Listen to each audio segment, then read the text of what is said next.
In today's video, we'll show you how to create a rounded shadow effect. If you're interested, keep watching.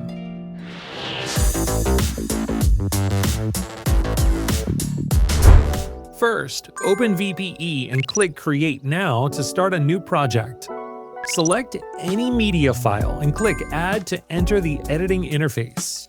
Click on the media in the timeline, then go to the background section in the lower material bar.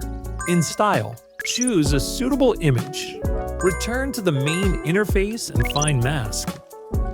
Select Rectangle and adjust the size and position of the box in the preview window to keep the most important content in the video. Then, in the top left corner, adjust the corner radius to create rounded edges. Once done, click Confirm. Next, let's create the animation. Start by adding a keyframe on the first frame in the timeline and move the image upward until it is completely out of the frame.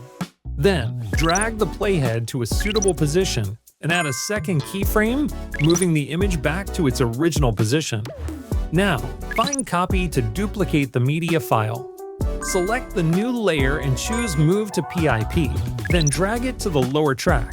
Long press and drag to align the two layers perfectly.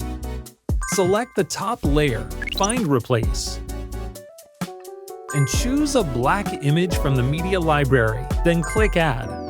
Go back to the first keyframe, select the top layer, and open Mask.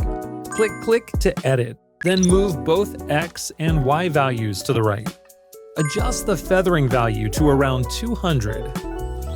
Move to the second keyframe and repeat the same adjustments for X, Y, and feathering, ensuring the changes remain consistent.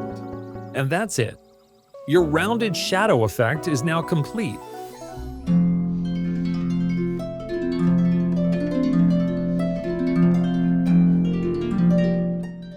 Now that you've learned this effect, download VideoProc Editor and give it a try.